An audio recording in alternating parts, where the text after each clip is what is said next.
कि मरने के बाद मुर्दा अपने घर वालों को कितने साल तक याद करता रहता है और रोता रहता है।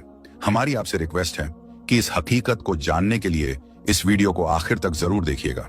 मेरे दोस्तों, हम में से हर एक ये जानता है कि ये दुनिया की जिंदगी बस थोड़ी सी है।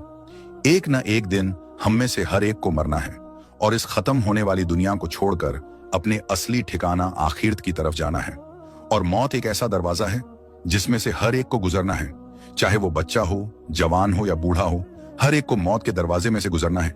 जिस तरह के अल्लाह तबारक व तआला कुरान पाक में इरशाद फरमाता है, कुल्लू नफ्सीन जायक़तुल मौत, कि हर जानदार को मौत का मजा चखना है। यानी हर वो चीज जिसके अंदर जान है उसको एक ना एक दिन मरना है। मेरे दोस्तों, दुनिया और आखिरत के बाद एक और दुनिया है जिसको हम आलम बरज़ख कहते हैं। मरने के बाद और कयामत से पहले तमाम जिन्हों इंसान की रूहों को अपने अमाल के हिसाब से इसमें रहना होता है, और रूह कहीं भी हो जिस्म के साथ उसका कनेक्शन रहता है। कब्र पर आने वालों को वो पहचानती है, और ये कहना कि फलां की रूह फलां के अंदर चली गई या इसने दोबारा जन्म लिया, ये अकीदा कुरानो सुन्नत के खिलाफ है। हदीस शरीफ में आता है कि जब मुसलमान मरता है तो उसके रास्ते खोल दिए जाते हैं कि जहां चाहे वो चला जाए। और हजरत सईद बिन मुसैयब रदियल्लाहु ताला अन्हो से मरवी है कि हजरत सलमान फारसी अब्दुल्ला बिन सलाम रदियल्लाहु ताला अन्हो जब हम आपस में मिले तो एक दूसरे से कहा कि अगर हम तीनों में से पहले कोई इंतकाल करता है तो बताना कि मौत के बाद उसके साथ क्या मामला हुआ। कहा, क्या जिंदे और मुर्दा भी मिलते हैं? तो फरमाया, हाँ, मुसलमान की रूह जन्नत में होती है और वो अपनी मर्जी से जहां चाहें जा सकती हैं। मेरे दोस्तों, अब सवाल ये है कि क्या मरने के बाद मुर्दे अपने घर वालों को याद करते हैं?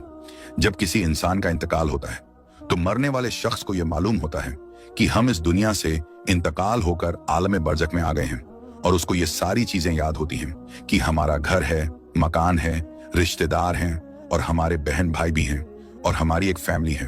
और यहां तक कि जब इस मुर्दे की रूह निकल जाती है और उसको दफनाया जा रहा होता है तो फिर उस वक्त वो मुर्दा अपनी आंखों से सारी चीजें देख भी रहा होता है। यानी कि उसकी रूह तमाम चीजों को देख रही होती है, और उसको पता होता है कि अब हमें कफन पहनाया जा रहा है और अब हमारे जनाजे को उठाया जा रहा है। लिहाजा नेक बंदे के जनाजे को लोग उठाते हैं तो वो कहता है, ऐ लोगों, जल्दी मुझे लेकर कब्रिस्तान की तरफ चलो और बहुत जल्द मुझे मेरे असली ठिकाने यानी कब्र के अंदर पहुंचा दो। क्योंकि उसको मौत पर ही पता चल जाता है कि उसके साथ आगे क्या होने वाला है। यानी आगे आने वाली जो मंजिलें हैं वो अच्छे हैं या मुश्किल हैं, सख्त हैं या आसान, उसको पहले से पता चल जाता है। क्योंकि रूह निकलते वक्त की जो तकलीफ होती है उसी से मरने वाले को यह अंदाजा हो जाता है, और उसको यह मालूम हो जाता है कि उसका आगे क्या अंजाम होने वाला है। इसी वजह से जो मोमिन बंदा होता है वो कहता है, मुझे जल्दी लेकर चलो और मुझे कब्र के अंदर उतार दो और मेरे असली ठिकाने तक मुझे पहुंचा दो।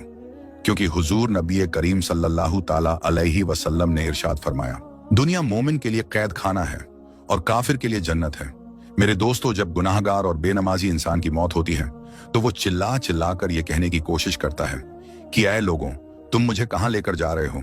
ऐ मेरे बच्चों, यानी कि वो अपनी फैमिली से कहता है कि मैंने अपने बच्चों के लिए बहुत ज्यादा कमाया, इनके लिए घर और मकान बनाया, और अब तुम हमें हमारे घर से निकालकर अंधेरी कोठरी यानी कब्र के अंदर क्यों डालने जा रहे हो? उसे बहुत घबराहट होती है तो वो कहने की कोशिश करता है कि ऐ लोगों, मुझे मत लेकर जाओ। बहरहाल मेरे दोस्तों, उसको जब कब्र के अंदर रख दिया जाता है तो उसको ये पता होता है कि अब हम कब्र के अंदर हैं और हमारी फैमिली और हमारे रिश्तेदार उस पिछली दुनिया में हैं जहां पर वो पहले रहता था। इसी वजह से रिवायत में आता है कि जब कोई इंसान अपने किसी मुर्दे की कब्र पर जाता है तो वो मुर्दा उस कब्र पर आने वाले को पहचानता भी है कि ये हमारा फलाना शख्स है। अगर बाप कब्र के अंदर है तो वो पहचान लेता है कि हमारी कब्र पर आया है, ये हमारा बेटा है, हमारा भाई है, हमारा रिश्तेदार है। जिस तरह के हजरत अबू हुरैरा रदियल्लाहु ताला अन्हु से मरवी है कि नबी करीम सल्लल्लाहु ताला अलैहि वसल्लम ने इरशाद फरमाया कि तुम में से जब कोई शख्स अपने भाई की कब्र पर या फिर उस शख्स की कब्र के पास से गुजरता है जिसको वो दुनिया के अंदर जानता था, और वो उसको सलाम कहता है, तो वो उसका सलाम सुनता भी है और उसके सलाम का जवाब भी देता है, और वो कब्र पर आने वाले को पहचानता भी है। और अगर कब्र पर उसका कोई प्यारा रिश्तेदार जाता है तो कब्र वाले को बहुत ज्यादा खुशी होती है। लेकिन अगर मुर्दा गुनहगार होता है और अपने गुनाहों की वजह से सजाएं भुगत रहा होता है तो वो कब्र वालों को पहचान कर भी उसकी तरफ कोई ध्यान नहीं देता, क्योंकि कब्र के अंदर उसकी जिंदगी बहुत कठिन हो जाती है और वो अजाब से परेशान हो रहा होता है। इसी वजह से उसका कब्र पर आने वालों की तरफ ध्यान नहीं होता। और जब हम किसी कब्रिस्तान पर जाते हैं और ये कहते हैं अस्सलामु अलैकुम या अहलल कबूर, तो वो कब्र वाले हमारे सलाम को सुनते भी हैं और हमारे सलाम का जवाब भी देते हैं। और बुखारी शरीफ की हदीस में है कि जब कोई शख्स अपने किसी मरहूम के लिए ईसाले सवाब करता है और जब उस ईसाले सवाब को तोहफा बनाकर उस मुर्दे को पेश किया जाता है तो वो बड़ा खुश होता है और उस वक्त उसको ऐसी खुशी मिलती है कि उससे पहले उसको ऐसी खुशी कभी भी नहीं मिली होती। बहरहाल मेरे दोस्तों, जो गुनहगार बंदा होता है उसे ये दुनिया बहुत याद आती है। वो ये कहता है कि हम बहुत ऐश की जिंदगी में थे, क्योंकि ये दुनिया की जिंदगी उसके लिए जन्नत थी। उसको कब्र के अंदर अजाब हो रहा होता है, इसी वजह से वो अपनी दुनिया की जिंदगी को याद करता है, क्योंकि दुनिया की जिंदगी के अंदर उसको सुख था और दुनिया की जिंदगी के अंदर वो इस तरह के अजाब में गिरफ्तार नहीं था। इसी वजह से गुनाहगार शख्स दुनिया की जिंदगी को याद करता रहता है और अपने घर वालों को याद करता रहता है। इसी वजह से इस्लाम में मरने वालों के लिए ईसाले सवाब करने को कहा गया है, क्योंकि ईसाले सवाब करने से जो गुनहगार होते हैं उनके गुनाहों की बख्शीश होती है और जो नेकोकार होते हैं उनके दर्जे बुलंद होते हैं।